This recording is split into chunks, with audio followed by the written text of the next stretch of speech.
Hello everyone. So ఇవాళైతే నేను egg సేమియా ఎలా చేయాలో చూపిస్తున్నాను. సో ముందుగా అయితే నేను రోస్టెడ్ సేమియానే తీసుకున్నాను. ఇప్పుడు దీన్ని ఇంకొంచెం ఒక్కసారి రోస్ట్ చేస్తున్నాను. వాళ్ళు ఎంత రోస్ట్ చేసినా ప్యాకింగ్లో కొంచెం మెత్తపడతాయి కదా. సో ఇప్పుడైతే రోస్ట్ చేసుకుని పక్కన పెట్టుకున్నాను.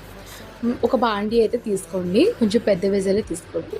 దానిలో ఒక 5 టేబుల్ స్పూన్స్ వరకు మనకు ఆయిల్ వేసుకోండి. ఓకే, ఇప్పుడు నేను 4 పెద్ద ఆనియన్స్ అయితే కట్ చేసుకున్నాను.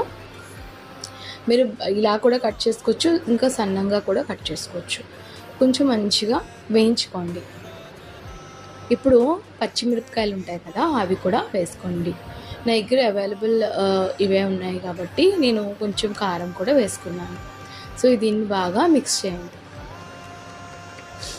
బాగా వేగాలండి, ఇవి పచ్చివాసన పోయే వరకు వేగించండి.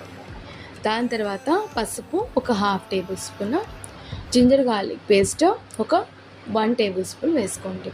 మంచిగా రోస్ట్ చేసుకోండి. గరం మసాలా కూడా దీనిలో వేసుకొని బాగా కలపండి. ఇవన్నీ కూడా పచ్చివాసన పోవాలి, అప్పుడు దాకా వేయించుకోండి. దాని తర్వాత కొంచెం ఒక 1/2 టేబుల్ స్పూన్ అయితే కారం వేసుకున్నాను. ఇప్పుడు నేనైతే 4 ఎగ్స్ ఇక్కడ చూపిస్తాను, కానీ నేను ఇంకొక 2 ఎగ్స్ కూడా వేసుకున్నాను. దీన్ని బాగా కదపండి.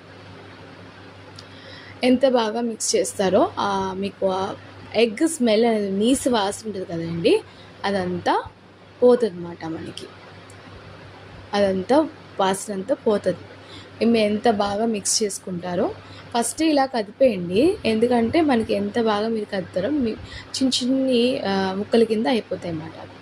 లేదంటే పెద్ద పెద్ద ముక్కలు ఉంటే బాగోదండి. అలాగా మొత్తం అంతా సేమియాలో మీకు సేమియా ప్లస్ ఇవి 2 కలిపి వస్తుంటేనే మీకు బాగుంటుందండి.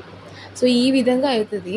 ఫస్ట్ మనకి తడిగా ఇలా ఉంటుంది ముద్ద కింద, బట్ మనకి బాగా వేగుతుంది కదండి, అప్పుడు అంతా ఓపెన్ అయిపోద్ది అన్నమాట. అంటే మంచిగా ఇలా విడిగా వచ్చేస్తాయి మనకి.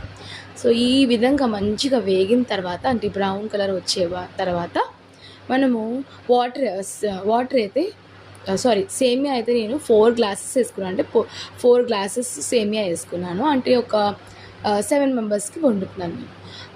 4 గ్లాసెస్ దీనిలో వేసేసి సేమియా, ఎగ్ ఇవన్నీ వేసుకున్నాం కదా, ఇవన్నీ బాగా మిక్స్ చేయండి. మిక్స్ చేసి మీరు బాగా మిక్స్ చేయండి. మిక్స్ చేసేసిన తర్వాత ఒక 1 మినిట్ మూత వేసేసి ఉంచండి. దాని తర్వాత ఒకసారి ఓపెన్ చేసి మళ్ళీ ఒక్కసారి కలిపి 4 గ్లాసెస్ వాటర్ వేసుకోండి. 4 గ్లాసెస్ కరెక్ట్గా ఒక గ్లాస్కి 1 గ్లాస్ వాటర్ వేసుకోవాలి. ఎక్కువ వేసుకున్న ముద్ద కింద అయిపోద్ది.